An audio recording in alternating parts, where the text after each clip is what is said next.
Ayan guys, good morning. Meron na naman tayong gagawin ngayon. Ayan, 3.6 siya, V6. V6 engine.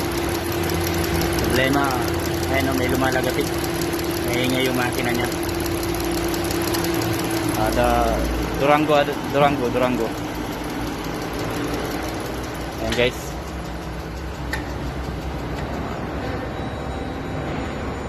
Durango. Bubuksan natin yung makina at tingnan natin yung ano niya, rocker arm niya. Tingin ko yung rocker arm niya na naman yung maingay. Ayan o. Maingay siya, malagatik.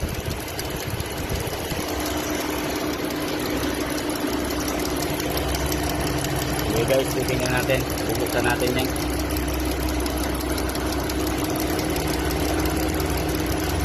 Ayan o, maingay siya. So ayan guys, nabuksan na natin siya.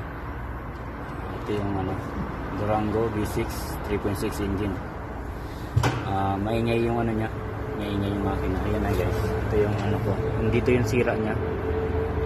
Ayan, saka ito, ayan kita nyo naman, malog na siya, sira na yung roller niya.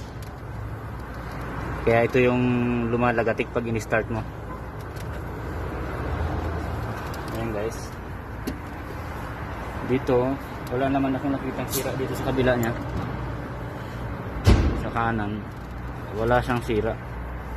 Pero malapit nang lumapat yung niya, mga roller niya. Sa camshaft, kaya di tatagal magkakaroon din ng sira to. Kaya yun, papalitan na natin siya. Isasama natin yung camshaft niya. Tingin ko itong niya, EBT, okay pa naman siya. Kaya yung papalitan natin dyan, yung muna, yung camshaft. Papalitan natin yung camshaft nito kasi hindi naman pwede itong i-machine shop na. Kaya papalitan natin ng camshaft, hydraulic lifter na, yung lifter niya, saka yung niya, rocker arm niya. Yan yung papalitan natin. Saka isasabihin na rin natin itong pulley niya, maingay, tensioner, maingay na din. Itong water pump niya, medyo may alog na rin. Water pump niya guys, may alog na rin siya. Kaya sasabihin na natin yan. Tapos yun, quotation na lang tayo kung anong parts, kung available ba yung parts, at saka kung i-approve ba ng customer. Yun guys, maingay ito guys, maingay yung yung malagatik pag in-start. That's Durango. Yan guys, dito na muna kasi nakita na natin yung sira. Gagawin natin, titingnan natin kung available yung pyesa, saka kung i-approve na ng customer. Tingin ko i-approve naman kasi dito niya nga pinagawa.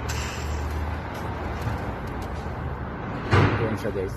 Dito lahat ng cam load, tinignan ko naman yung mga cam load niya, okay naman siya. Yung problema nga lang, malapit na talaga siyang maglapat. Malapit na siya maglapat sa ang gaya nito.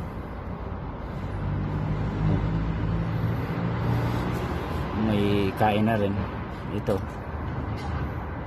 Kumbaga malapit na talaga siyang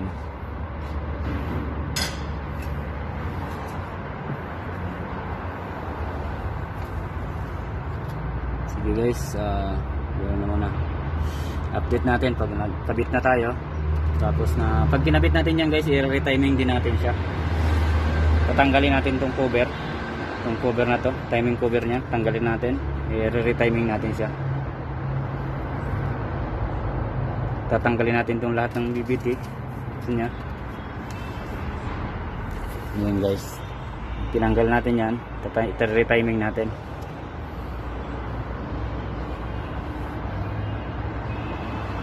Sige guys, update na lang natin yan. Titingnan natin yung pyesa kung mayroon, saka natin ikakabit. Sige guys, thank you. Share and caring. Ito yun guys. Dodge Durango.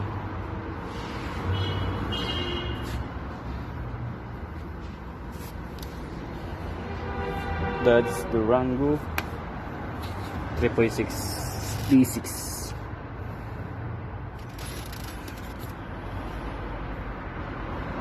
And guys, wala yung pyesa niya guys.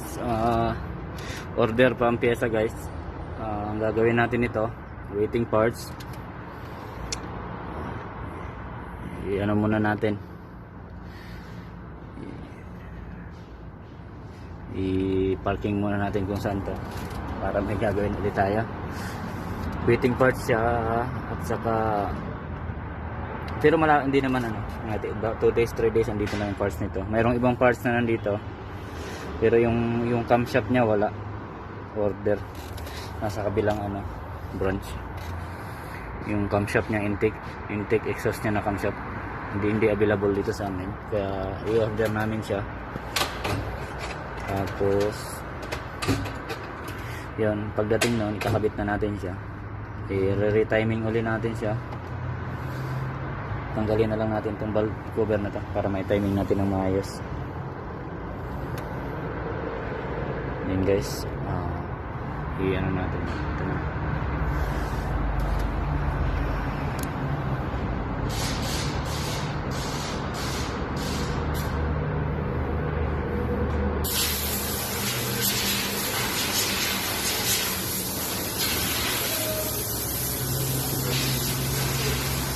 That's Durango.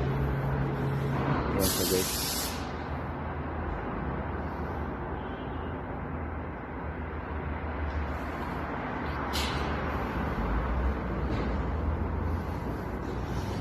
Sige guys, update natin kayo pag dumating na yung pyesa, bubuuin na ulit natin to. Sa ngayon ito muna, at least nalaman na natin yung anong problema niya, yung bakit siya nag-iingay. Dito lang yung problema niya.